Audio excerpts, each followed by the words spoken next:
हम बंगाल को सोनार बांग्ला बनाएंगे, न्यामतपुर में बोले विधायक डॉक्टर अजय कुमार पोद्दार। आसनसोल के कुल्टी विधानसभा अंतर्गत न्यामतपुर छठ घाट के सौंदर्यीकरण और सीढ़ी घाट निर्माण का कार्य लंबे समय से रुका हुआ था। भाजपा विधायक डॉक्टर अजय कुमार पोद्दार ने पहले ही अपने विधायक फंड से इस कार्य के लिए राशि आवंटित की थी, लेकिन भाजपा का आरोप था कि राजनीतिक कारणों से उस समय काम शुरू नहीं हो सका। इसके बाद राज्य में सरकार परिवर्तन हुआ और भाजपा सरकार आने के बाद अब इस कार्य में कोई बाधा नहीं रही। आज शाम 5 बजे कुल्टी विधानसभा के भाजपा विधायक डॉक्टर अजय कुमार पोद्दार ने इस लंबित परियोजना का शुभारंभ किया। इस मौके पर उन्होंने कहा कि भाजपा सरकार बंगाल को सोनार बांग्ला के रूप में विकसित करेगी।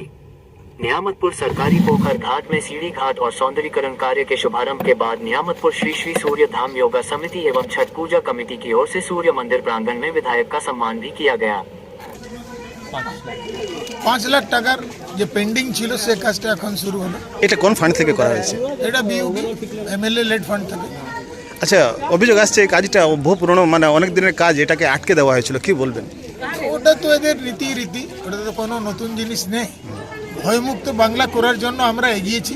জয় শ্রীরাম বলে জয় হয়েছে, আবার মানুষের জয় হবে। মানুষ নিজে কাজ ভয়মুক্তভাবে করবে, স্বতন্ত্রভাবে যদি মানুষ কাজ করে বাংলাকে সোনার বাংলা আমরা গঠন করতে পারবো।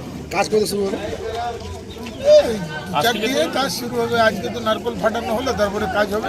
কাজটা কি শুধু মানে ছোটঘাটের সৌন্দর্যকরণ, মানে সিঁড়ি ঘাটের, না আরো কিছু রয়েছে? সিঁড়ি ঘাট আছে, তারপরে ধাপে ধাপে হবে। আমিও তো নতুন করে এমএলএ হয়েছি, তারপর অনেক ফান্ড আছে, আর আমরা তো মন্দির বানাবারই লোক।